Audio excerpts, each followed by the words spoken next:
നമസ്കാരം. Raf talk ഫുട്ബോളിലേക്ക് അവർക്കും സ്വാഗതം. യെസ്, ഈജിപ്ഷ്യൻ കിങ് മോ സലാ ഈസ് ബാക്ക്. അഫ്ഗോണിനിടയ്ക്ക് പരിക്കേറ്റ് പുറത്തുപോയതാ.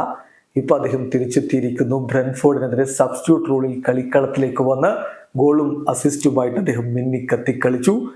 ലിവർപൂളിന് വേണ്ടി മിന്നുന്ന പ്രകടനം തുടരുന്ന താരം പ്രീമിയർ ലീഗിലെ മഹാരഥന്മാർക്കൊപ്പം ഇടം പിടിക്കുന്ന ഒരു കാഴ്ചയും നമ്മൾ ഇന്ന് കണ്ടു. ആ റെക്കോർഡുകളുടെ കണക്കിലേക്കൊക്കെയാണ് നമ്മൾ ഈ വീഡിയോയിൽ പോകുന്നത്. 44-ാമത്തെ മിനിറ്റിലാണ് അദ്ദേഹം സബ്സ്റ്റിറ്റ്യൂട്ട് റോളിൽ കളിക്കളത്തിലേക്ക് വരുന്നത്. 55-ാമത്തെ മിനിറ്റിൽ മാക്കലിസ്റ്ററുടെ ഗോളിന് അദ്ദേഹം അസിസ്റ്റ് കൊടുത്തു.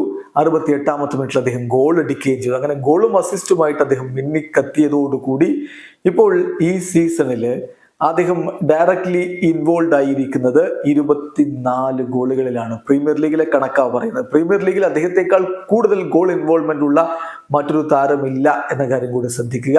24 ഗോൾ ഇൻവോൾവ്മെന്റ് എന്ന് പറയുമ്പോൾ 15 ഗോളുകളും 9 അസിസ്റ്റുകളും അദ്ദേഹം സ്വന്തം പേരിൽ ഈ സീസണിൽ കുറിച്ചിരിക്കുന്നു. പ്രീമിയർ ലീഗിൽ മാത്രം എന്നറിയുക. ഇതോടുകൂടി ഇപ്പൊ ഇന്ന് ഗോളും അസിസ്റ്റും അദ്ദേഹം സ്വന്തമാക്കിയതോടുകൂടി 30 മത്സരങ്ങളിൽ അദ്ദേഹം ഗോളും അസിസ്റ്റും പ്രീമിയർ ലീഗിൽ സ്വന്തമാക്കിയിരിക്കുകയാണ്. അദ്ദേഹത്തിന്റെ കരിയറിൽ 30 വ്യത്യസ്ത പ്രീമിയർ ലീഗ് മത്സരങ്ങളിൽ അദ്ദേഹം ഗോളും അസിസ്റ്റും സ്വന്തമാക്കിയിട്ടുണ്ട്. ഈ നേട്ടത്തിലേക്ക് ഇതിനു മുമ്പ് എത്തിയിട്ടുള്ളത് വെറും 3 പേരാണ്. ഒന്ന് വെയിൻ റൂണി 36 മത്സരങ്ങളിൽ അദ്ദേഹം ഗോളും അസിസ്റ്റും നേടിയിട്ടുണ്ട്. 2 തിയറി ഹെൻറി 32 മത്സരങ്ങളിൽ അദ്ദേഹം ഗോളും അസിസ്റ്റും നേടിയിട്ടുണ്ട്. 3 അലൻ ഷീറർ 31 മത്സരങ്ങളിൽ അദ്ദേഹം ഗോളും അസിസ്റ്റും പ്രീമിയർ ലീഗിൽ സ്വന്തമാക്കിയിട്ടുണ്ട്.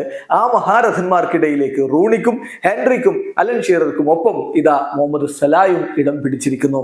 ഈജിപ്ഷ്യൻ കിങ് പ്രീമിയർ ലീഗിലെ ചരിത്രം കുറിക്കുകയാണ്. ഇവിടെ അവസാനിക്കുന്ന ഫുട്ബോൾ ലോകത്തെ കൂടുതൽ വിശേഷങ്ങളുമായി റാഫ് ടോക്സ്